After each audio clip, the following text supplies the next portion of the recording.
muita alegria que estamos aqui reunidos para mais uma noite de estudos dentro da nossa seara da prática cristã do Espiritismo.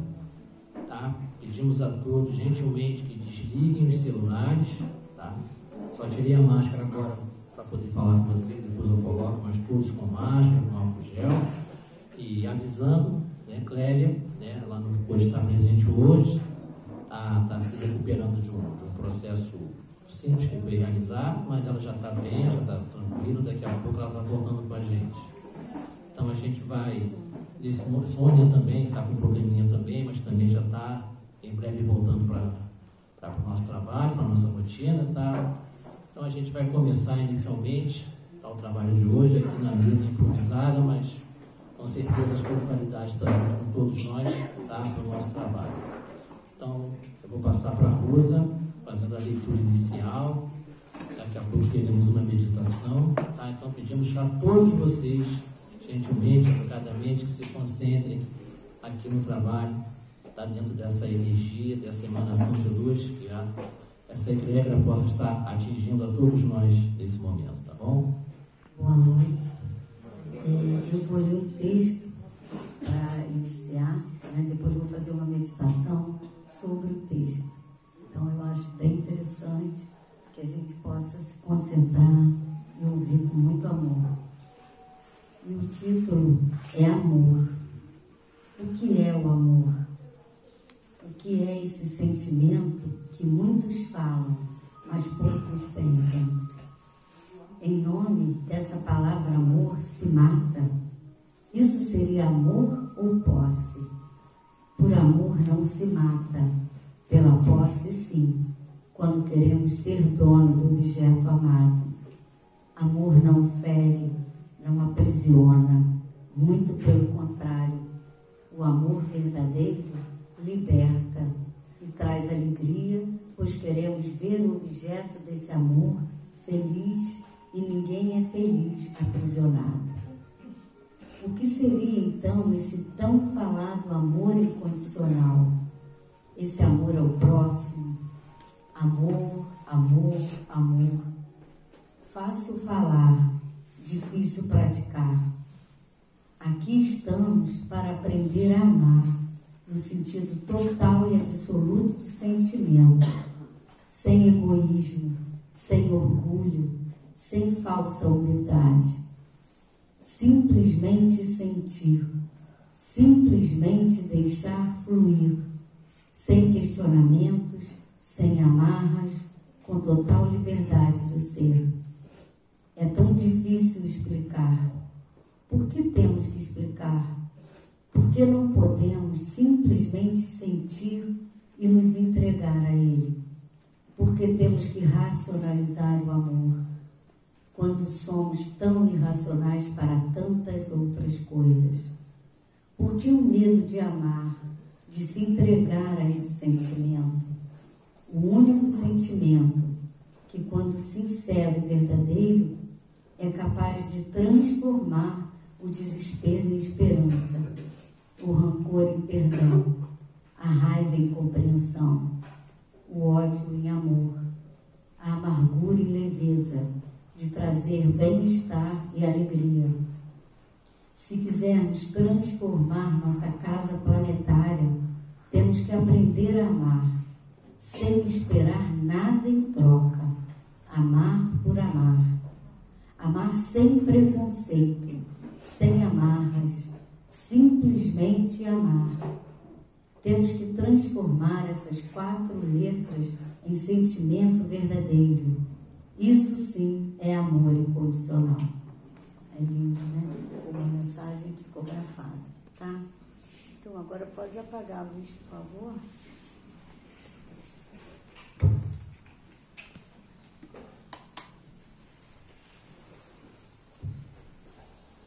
Então, é uma meditação, vou começar uma meditação sobre o amor, né? Depois dessa mensagem tão linda, eu queria pedir a todos que fechassem seus olhos, que sentassem confortavelmente, respirar profundamente, inspirando e expirando, relaxando o máximo possível.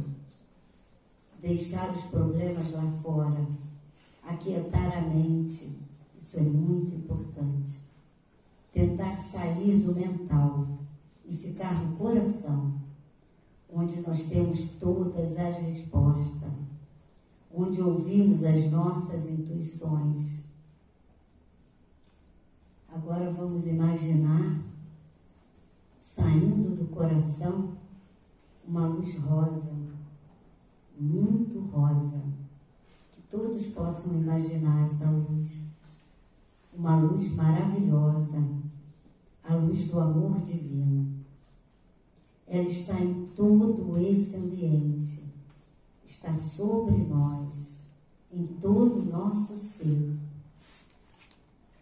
Essa luz, ela se expande e vai passando por todo o nosso corpo, todos os nossos órgãos, calmamente, energizando, trazendo tranquilidade e muito amor. E é através desse amor que nós sempre conseguimos realizar o que precisamos, que conseguimos nos doar, ajudando o próximo. E essa luz rosa, ela vai descendo e sai pelos nossos pés, mas ela sai se enraizando na terra, se fortalecendo, sentindo as nossas raízes. E quando você chega nessa terra, quando você finca as suas raízes, você encontra um lindo e grande quartzo rosa. Lindo, maravilhoso. Você para ali por um tempo, sentindo essa energia, essa luz, esse amor. Agora, sinta a sua respiração. Sinta a maravilha que é estar nesse amor.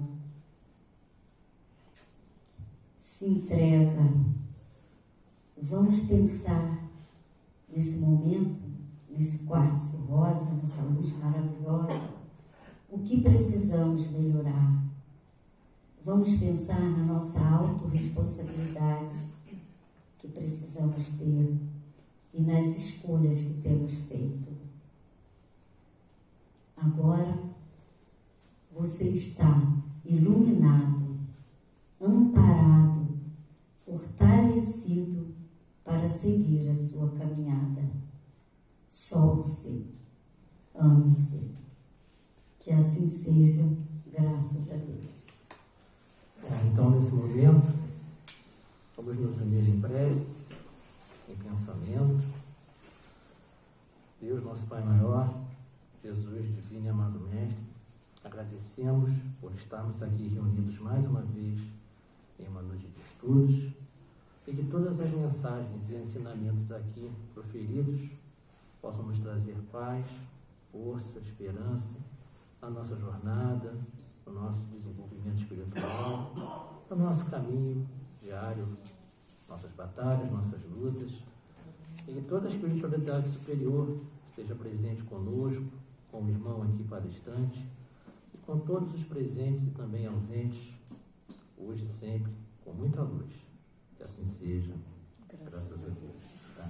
Então, lembrando que as palestras, elas são gravadas, tem um canal do GEL no YouTube, as pessoas podem curtir, compartilhar, se inscrever, tá?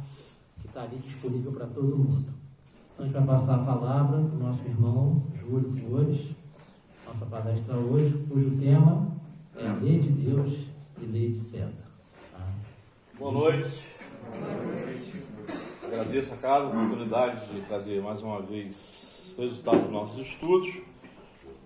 A gente gosta de dizer sempre que não é uma palestra, é mais uma reflexão, uma provocação, no sentido de que a gente fique alerta, né, para o exercício e a prática da doutrina espírita, né?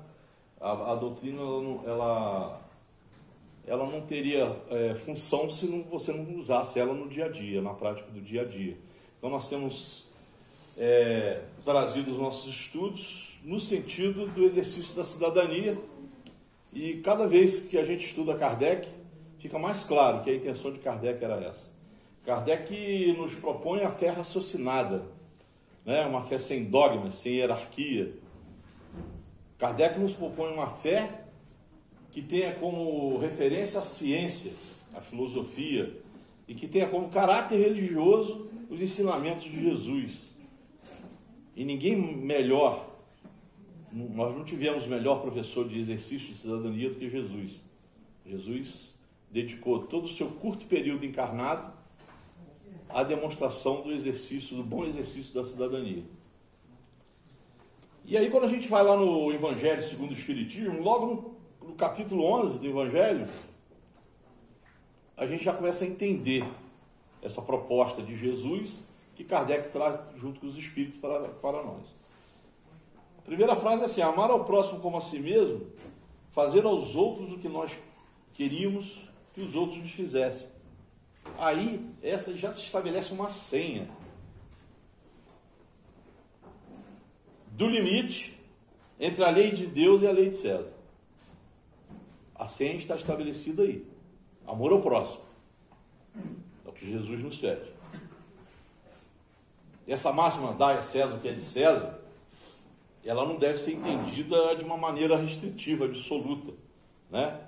Não é um cumpra-se a lei e abaixa a cabeça. Nunca, não é isso, né? Como todos os ensinamentos de Jesus, é um princípio geral, né?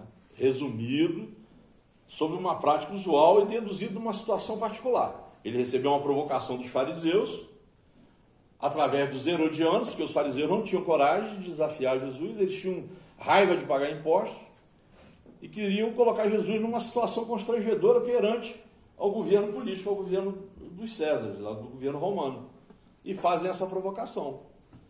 E Jesus, logicamente, que sempre fala numa linguagem figurada. E aí Jesus diz: dai a César o que é de César. E aí eles ficam, mas logo eles ficam espantados, né? Jesus mandando dai a César o que é de César, mas Jesus logo em seguida conclui a frase com e de Deus o que é de Deus. O fundamental da resposta do Cristo é o princípio que traz como consequência o ensinamento de agir com os outros como gostaríamos que agisse conosco.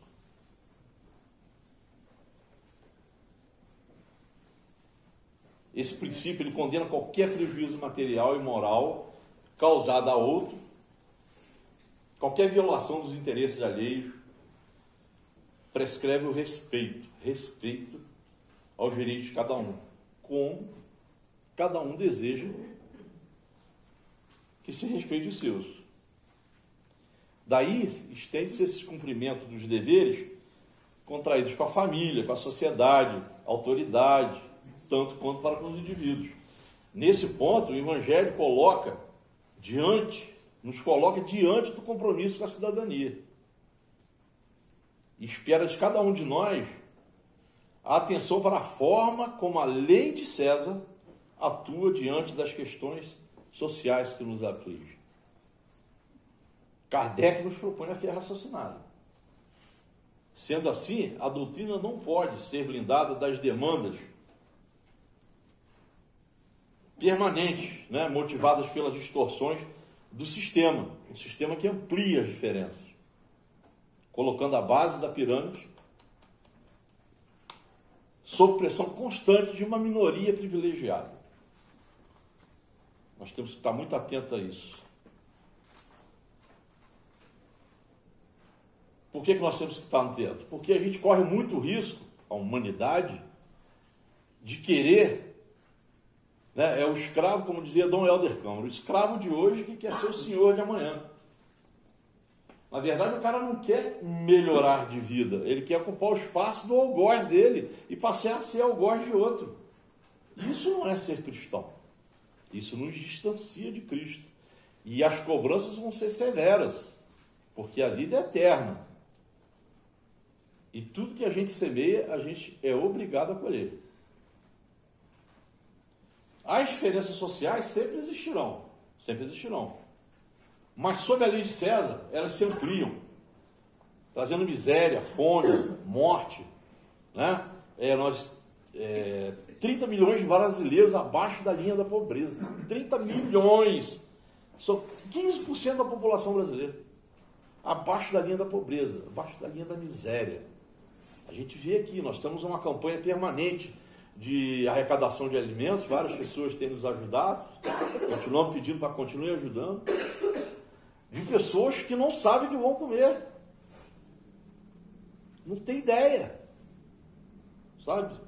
As pessoas dependem da nossa boa vontade, da nossa caridade. Mas nós não podemos, nós espíritas, nós cristãos, não podemos limitar a nossa caridade à questão material só. Nós temos que nos envolver na transformação dessa lei de César. O anuário de segurança, saiu um anuário de segurança semana passada, segurança pública, pegando 2020 e 2021, e coloca o Brasil que tem 2% da população mundial. Nós temos 2% da população mundial. E somos donos de 20% das mortes violentas do mundo. 20% das mortes do mundo violentas são do Patropi. E nós só somos 2% da população. E olha a coisa, hein? A maioria com arma de fogo. No ano passado, esse país vendeu 3 milhões de armas de fogo de forma legal. Pela lei de César, que autoriza a comprar. Não dá para negar que algo ou muita coisa está longe do que nós podemos chamar de normal.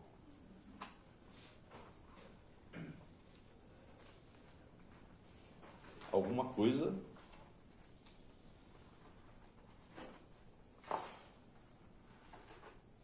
está fora da ordem, como diria Caetano. A lei de Deus, os ensinamentos do divino modelo, nos convoca para o amor ao próximo. E nesse caso, a demonstração desse amor está no compromisso moral de transformarmos a lei de César em uma lei que diminua as distâncias das diferenças sociais. A gente já falou, as diferenças sociais, elas existem e vão sempre existir. Agora, isso não pode dar espaço para a existência da miséria. E os espíritos, lá, nas instruções dos espíritos, no Evangelho segundo o Espiritismo, eles nos alertam para a lei do amor, que resume a doutrina de Jesus, e eles dizem: a lei de amor substitui a personalidade pela fusão dos seres e anula as misérias sociais. Está lá no Livro dos Espíritos. Não são palavras minhas. E eles dizem: feliz daquele que ama, pois não conhece a angústia da alma, nem a miséria do corpo. Não podemos ser indiferentes à dor alheia, irmão. Nem justificar as diferenças sociais com proselitismo de meritocracia ou apelos à lei de causa e efeito que não se justificam. Kardec pergunta aos espíritos: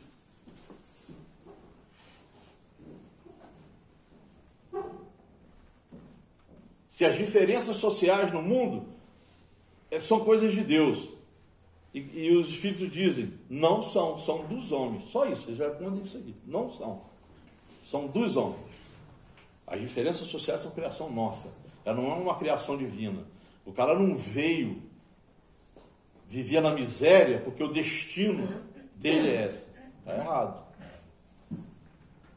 Nós estamos deixando de lado o nosso dever e a nossa obrigação de não deixar que isso aconteça. A indiferença e a desatenção com as falhas da lei de César nos remete ao egoísmo. E lá no Evangelho diz: essa chaga da humanidade. O egoísmo é uma chaga da humanidade. E o Evangelho diz que deve desaparecer da terra, onde retarda o progresso moral. que a miséria é imoral. Pessoas passando fome é imoral. E é ao Espiritismo que está reservada a tarefa de fazê-la subir na hierarquia dos mundos. Combater o egoísmo é ser solidário e combater toda forma de injustiça perpetuada pela lei de César. E nós temos que estar atentos que o cristianismo está sendo atacado. O cristianismo está sendo atacado. Repete-se o que aconteceu em Roma. Aí eu vou dar uma pausinha aqui e vou vou lembrar vocês, quem leu o livro Pedro e Estevão, vão lembrar dessa história, e eu vou falar aqui como o cristianismo foi atacado lá atrás e como está sendo agora, de uma forma muito parecida. Por isso que Jesus dizia, vigiai e orai. Nós temos que estar atentos.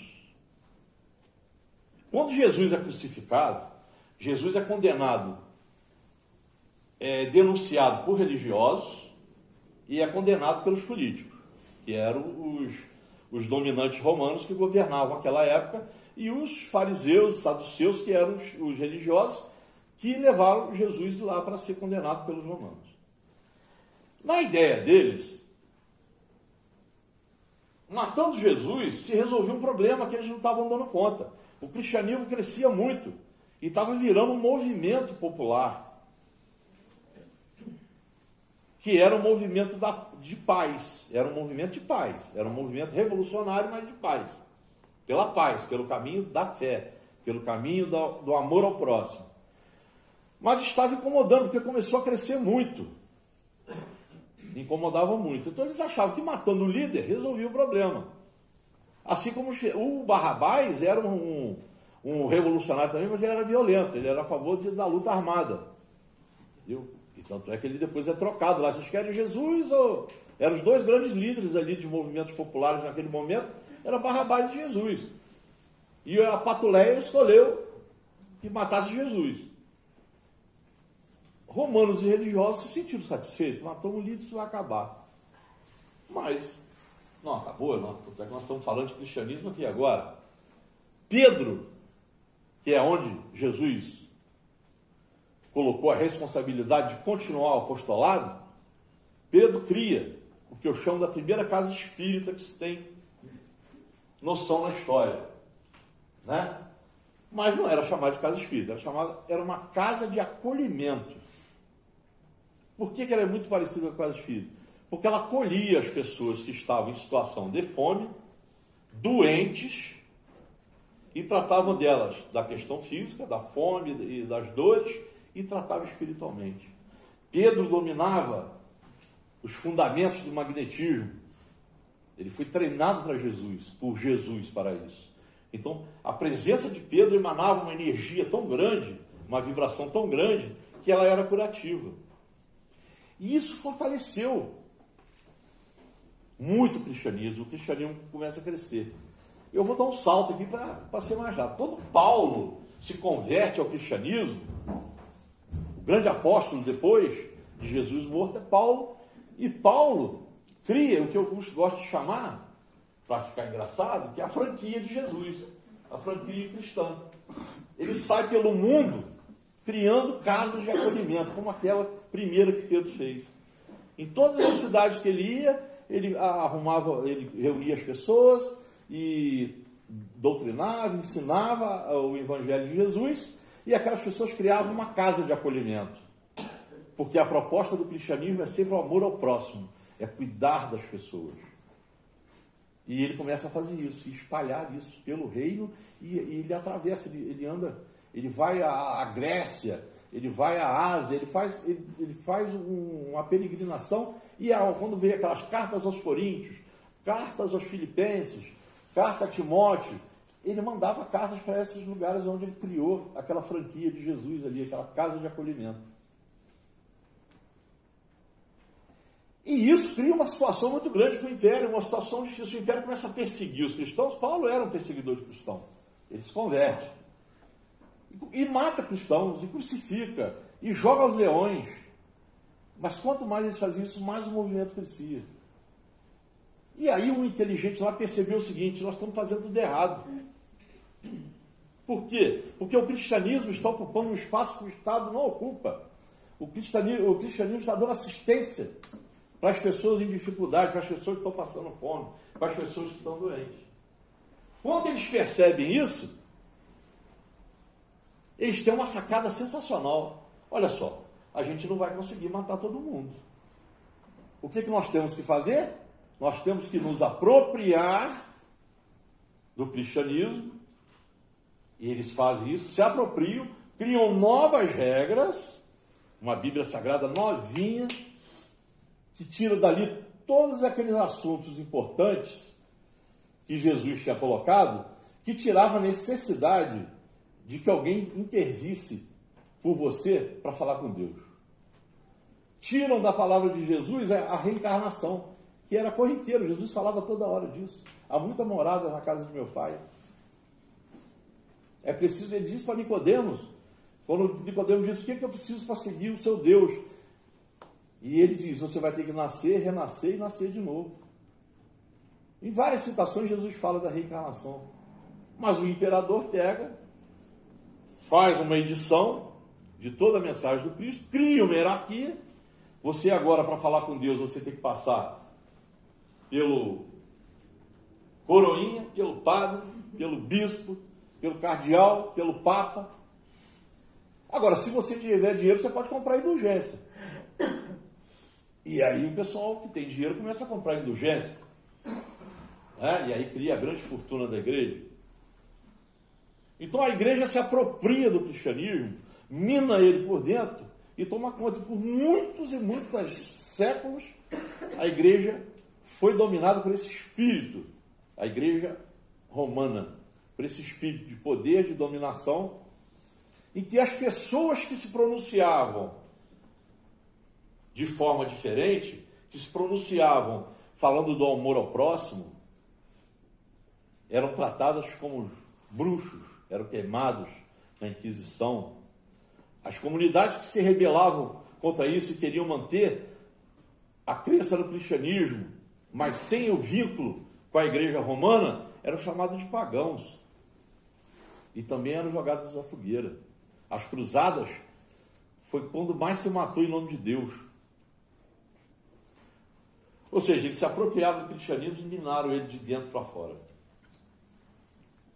Falei isso tudo para dizer que está acontecendo de novo. Está acontecendo de novo, meus irmãos.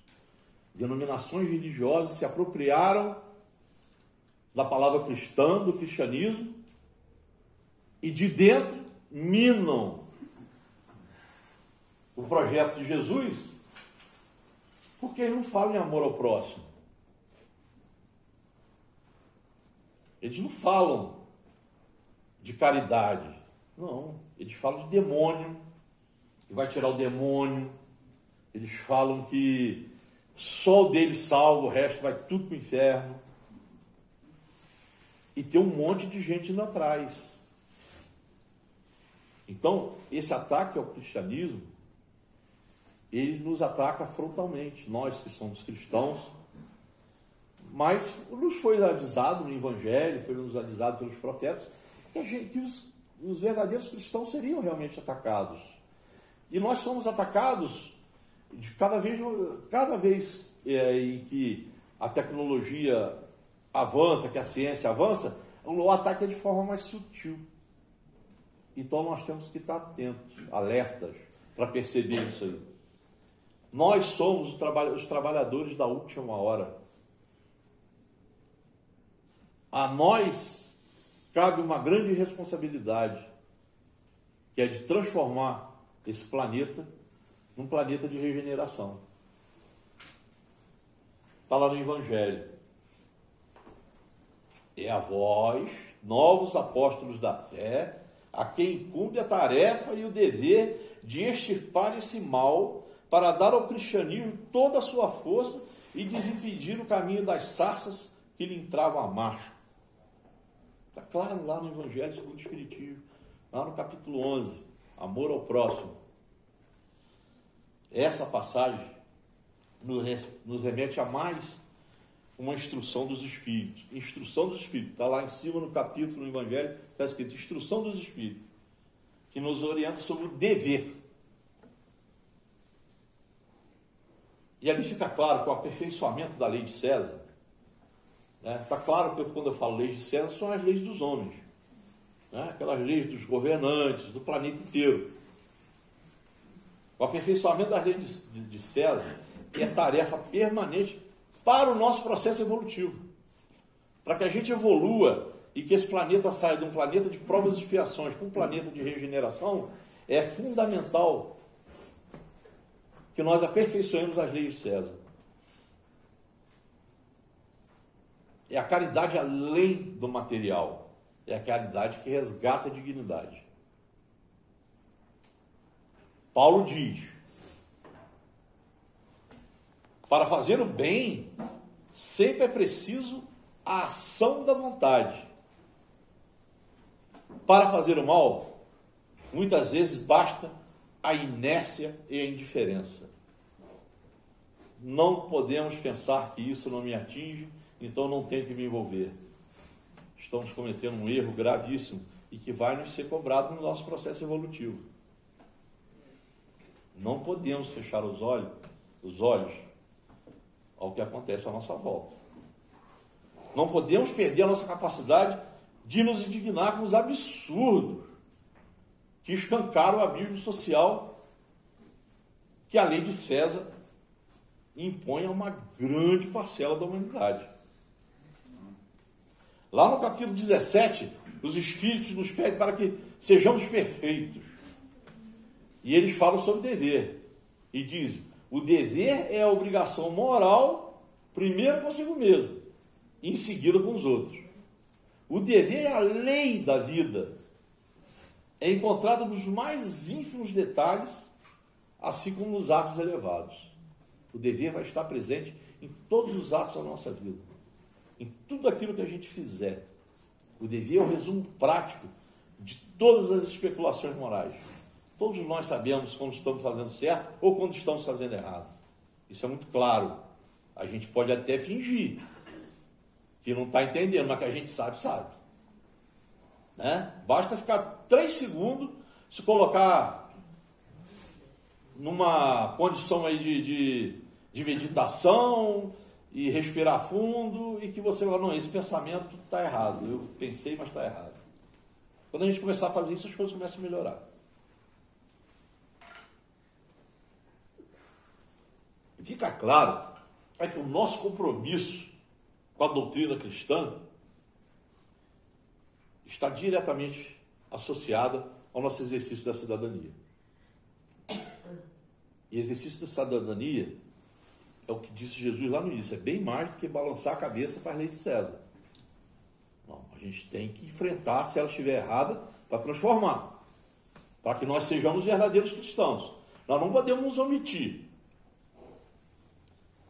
E nós temos um exemplo lá no Evangelho, quando Jesus lá que eles chamam de Santa Ceia, lá naquela última refeição de Jesus, dos apóstolos, ele falou para cada negação que ele ia fazer ali. A que ficou mais famosa é de Pedro, que ele é o exemplo maior, realmente ele deu sequência depois do trabalho.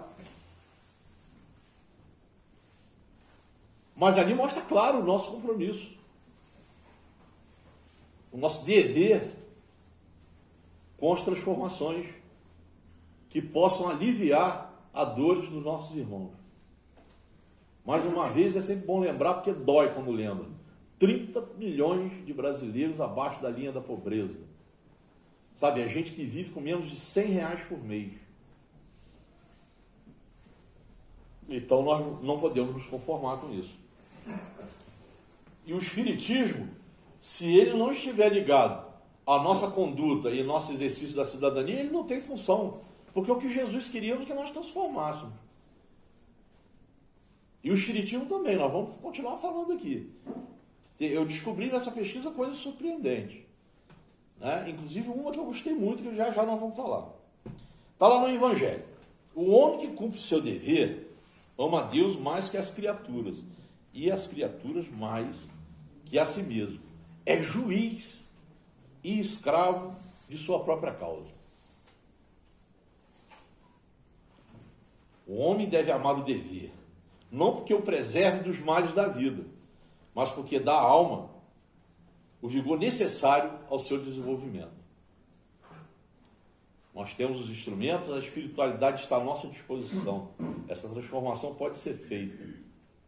A gente tem os instrumentos, inclusive os instrumentos legais da lei de César, que nos proporcionam a oportunidade de melhorar as condições dos nossos irmãos e das nossas também. Mas não dá para falar da nossa condição, da nossa situação, quando a gente olha para 30 milhões na linha da miséria. Nós estamos numa posição privilegiada. Após mais de 2.000 anos de cristianismo, estamos cercados de multidões de pobres, marcados por profunda desigualdade social, gente. Isso nos obriga a perguntar sobre a qualidade da nossa vida cristã.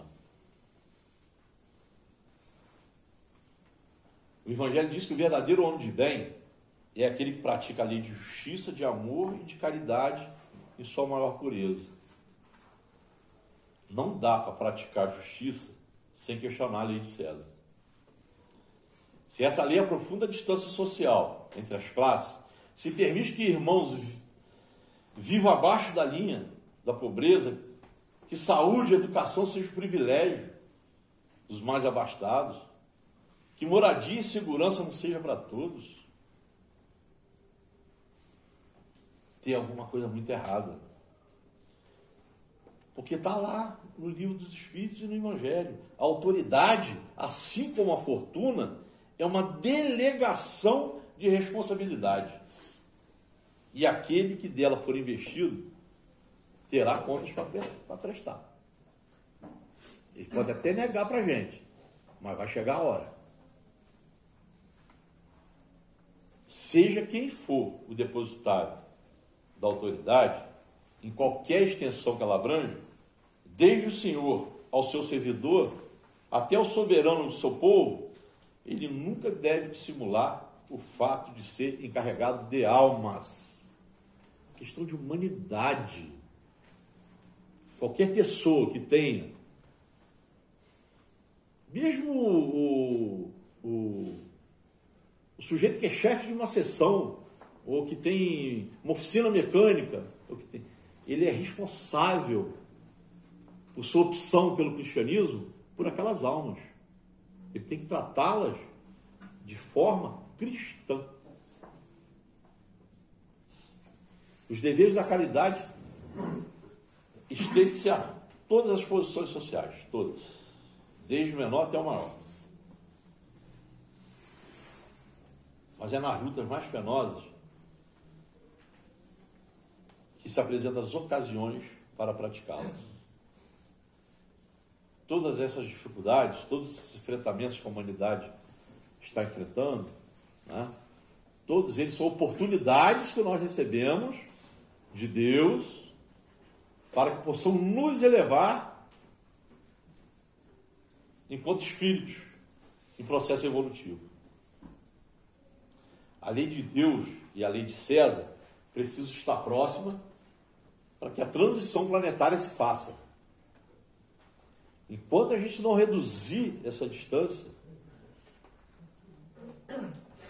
essa transição ela é falada desde o século XIX. Chico viveu a vida toda dele aqui, viveu 80 e brau de ano aí, falando da transição planetária. Nós estávamos próximos. Mas a transição planetária, ela sofre as consequências das nossas escolhas, da lei de causa e efeito. Então, quando nós fazemos as escolhas erradas, as opções erradas, quando nós não aprimoramos a lei de César, a gente vai afastando essa transição. Ela vai ficando para mais tempo, para mais distante.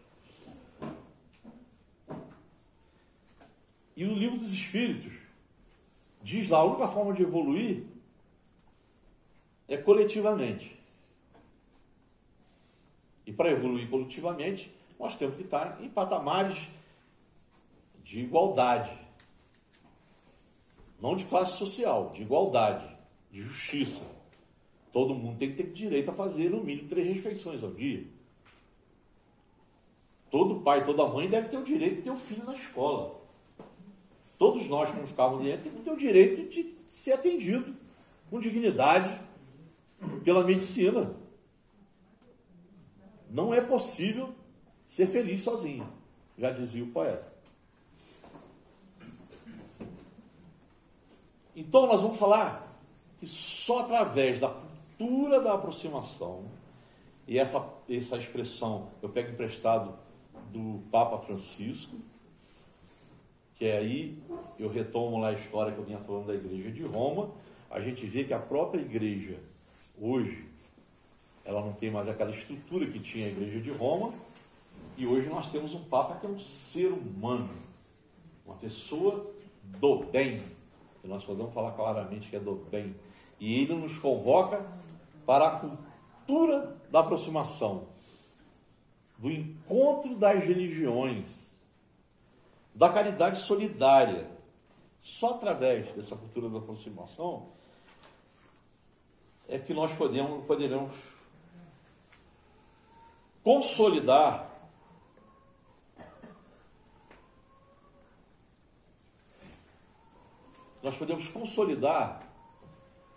essa melhoria das leis de César. Que todas as religiões sérias e corretas se unam em direção ao objetivo. O objetivo é o amor ao próximo. O objetivo é cuidar do próximo. Que deixemos todas as nossas divergências doutrinárias e que nós fixemos naquilo que nos une. É o único caminho para que a gente consiga. E juntos nós podemos mexer com a lei de César. Né? O Papa agora se comprometeu, está lá ao quebrado, lá na cadeira de roda, mas que vai conversar, vai até a Rússia e vai até a Ucrânia. Ele está tentando interferir, ajudar de alguma forma para que esse conflito termine. É uma chaga da humanidade, toda a guerra. Né? E ele se propõe a fazer isso. Então nós temos a cultura da aproximação, ela faz com que a vibração do planeta mude.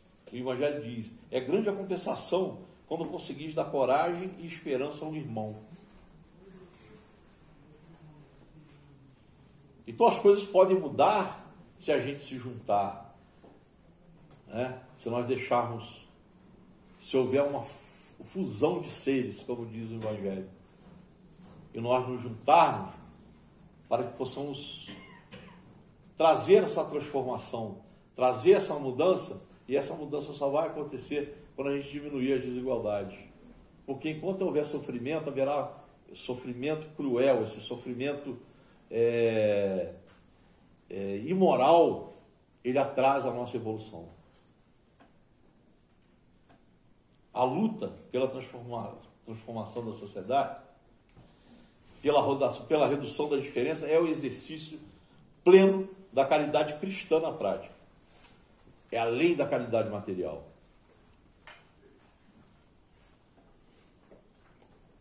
Aí eu vou falar para vocês um negócio que eu estava lendo, fazendo a pesquisa para esse estudo, e tem um livro do Kardec que se chama As Obras Póstumas, que são anotações que Kardec fazia, foram descobertas depois que ele desencarnou e foram reunidas, compiladas num livro que muitos consideram como o 6º livro da doutrina espírita. Então tem lá na primeira parte, tem questões e problemas. E olha o que Kardec diz, aqui palavras dele, tá? Não tem nada meu aqui. Liberdade, igualdade e fraternidade. 3 palavras que são por si só o programa de uma ordem social que realizaria o mais absoluto progresso da humanidade se os princípios que representam pudessem receber e ter aplicação. Os 3 princípios são solidários. são solidários entre si, se apoiam mutuamente. Sem a coexistência deles, o edifício social fica incompleto. Kardec fala. Conclusão dele, dos debates dele com os espíritos. Liberdade, igualdade e fraternidade. Kardec chama a nossa atenção para a responsabilidade de transformar a lei de César. Olha o que ele diz. Destruir nas leis, nas instituições, nas religiões e na educação os mais imperceptíveis vestígios dos tempos de barbárie e dos privilégios. Destruir nas leis, nas instituições, nas religiões e na educação os mais imperceptíveis vestígios dos tempos de barbárie e dos privilégios, bem como todas as causas que entretêm e desenvolvem eternos obstáculos ao verdadeiro progresso.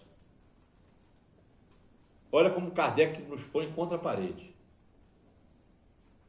Só então os homens compreenderão os deveres e benefícios da fraternidade. Só então se firmarão por si mesmos, sem abalos e sem perigos, os princípios complementares da liberdade e da igualdade. Kardec reproduz aqui aquilo que Jesus defendeu e que depois viraram os princípios da Revolução Francesa, né? Que era uma revolução humanista que tentava tirar a população francesa da exploração de uma classe dominante que era dona da religião, que era dona do dinheiro, que era dona da política. Muito além de um conceito abstrato, o respeito à cidadania é a expressão diária da conduta cristã.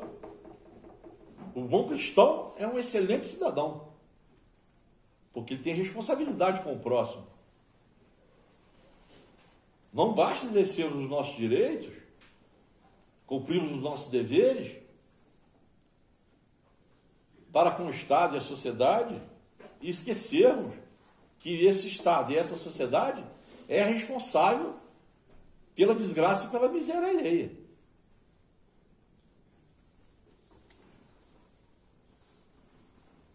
Isso, sem dúvida, é muito importante. E o espírita, consciente de que é um cidadão do universo e de que a caridade deve ser sua base, deve ser a base de sua conduta, tem o dever de ir além. Ir além.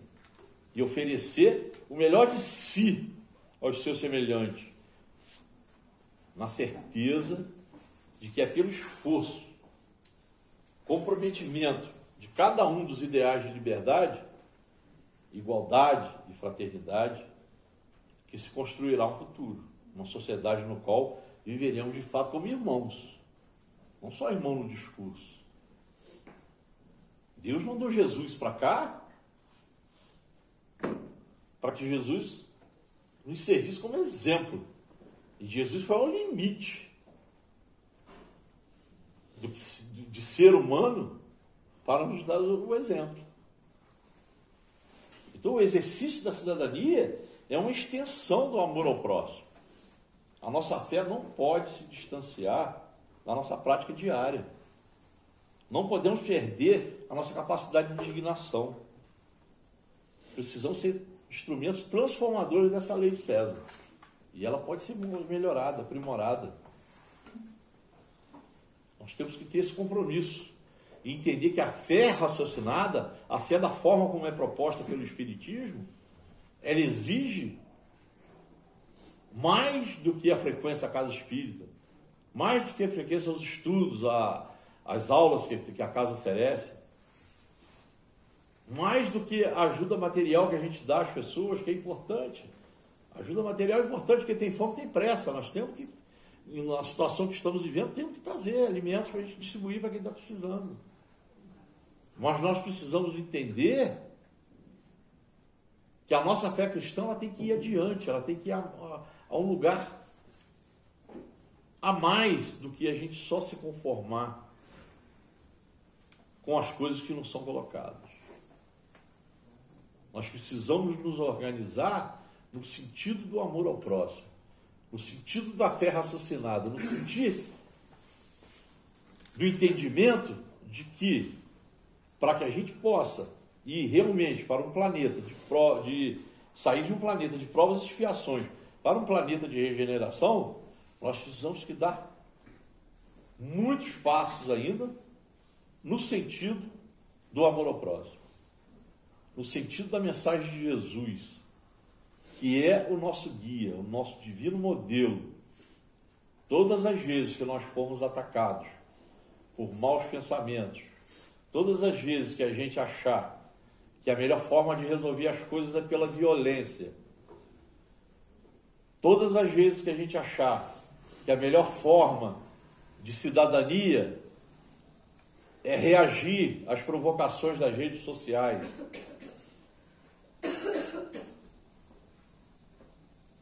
toda vez que a gente achar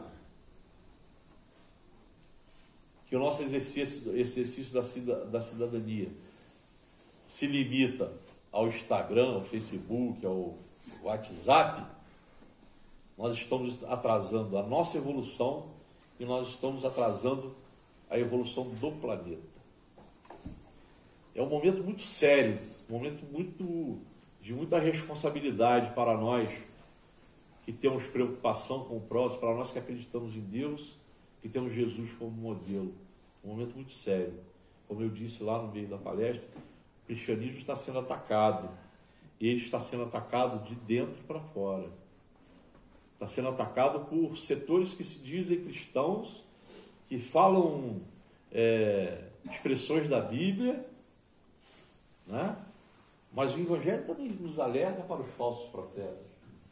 Eles virão, falarão em meu nome e serão acompanhados por milhões, por multidões. Então, irmãos, aquele alerta de Jesus para o vigiar e orar está mais do que aceso nesse momento. Nós temos que estar atentos, porque esse ataque de dentro para fora, ele já aconteceu algumas vezes com o cristianismo e está acontecendo de novo. Esse refluxo nas questões morais, ele é natural, ele acontece, ele era previsto. Kardec, junto com os espíritos, lá, se você consultar principalmente o Evangelho e o Livro dos Espíritos, ele nos alerta.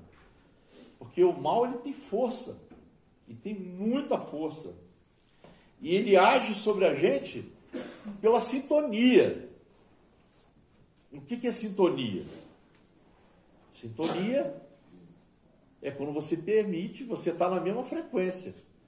Então, se você estiver na mesma frequência, o que acontece aqui, quando a gente recebe os irmãos aqui na quarta-feira, para fazer um tratamento de desobsessão? Como acontece a obsessão? A obsessão acontece por sintonia. Aquele irmãozinho que está aí perdido, ele se aproxima de você porque você permite, através da sua vibração, da sua invigilância com o seu espírito. E aí nós, às vezes, não temos consciência de que nós somos espíritos. Nós não somos essa matéria aqui. Nós somos espíritos. Né? A gente às vezes fala o meu espírito. Não existe o meu espírito. Existe eu espírito. Né? Então a gente é atacado o tempo todo, porque nós estamos vivendo num planeta que a vibração está muito baixa. A sintonia está ruim. Né? A gente vê que as coisas violentas surgiram. Hoje teve mais uma violência lá na comemoração do 4 de julho lá nos Estados Unidos, em Chicago. O cara já apareceu do telhado, atirou num monte de gente. Ontem teve outro caso.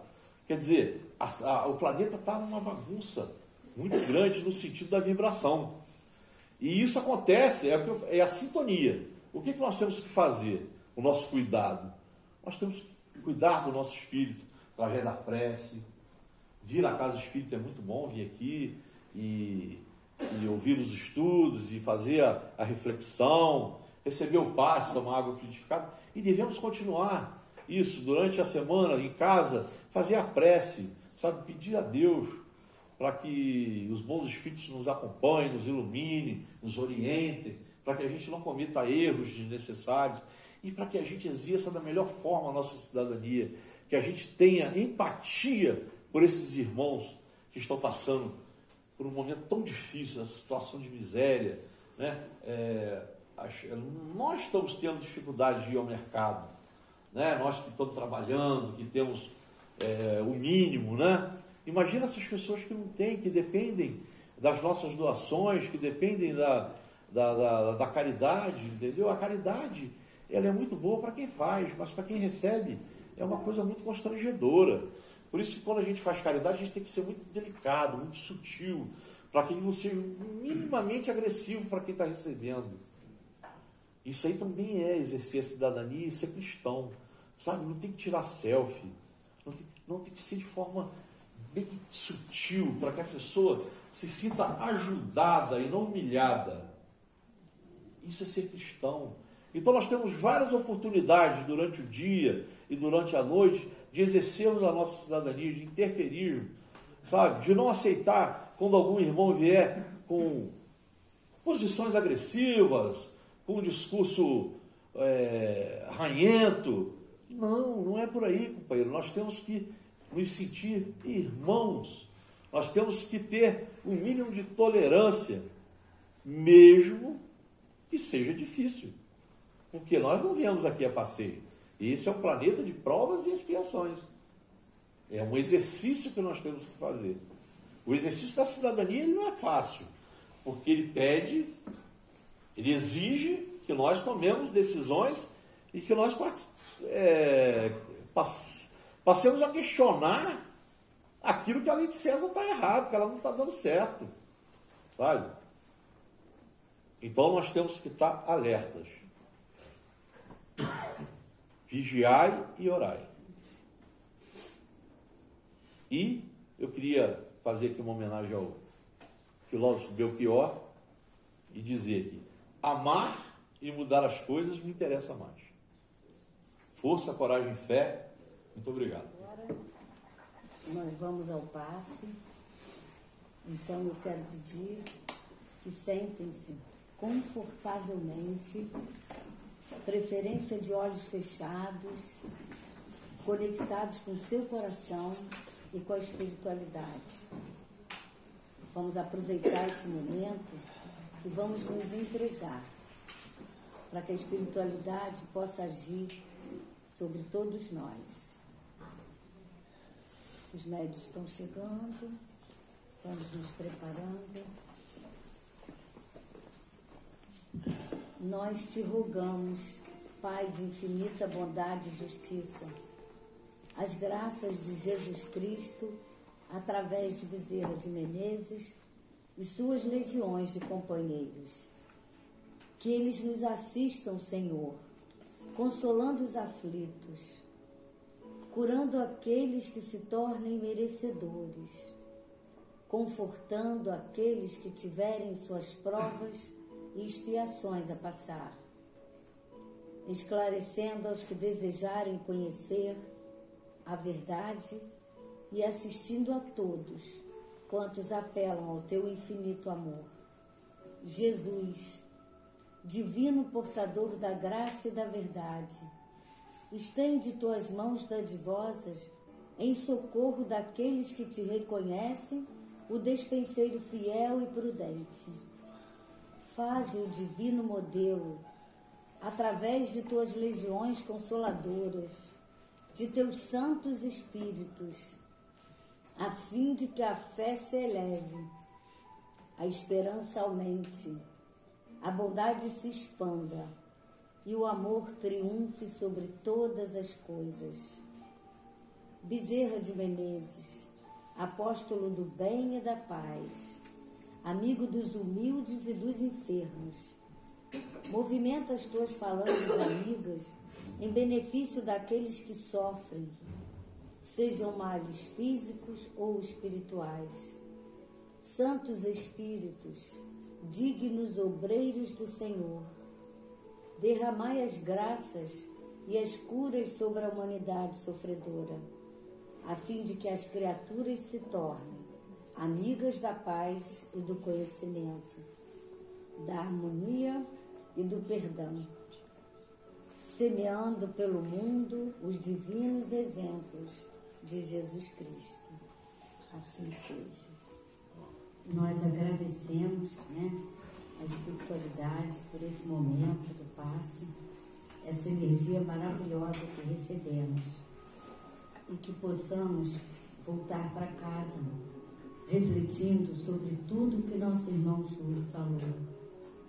Foram palavras assim muito importantes, que a gente possa realmente refletir tudo isso e pensar no próximo.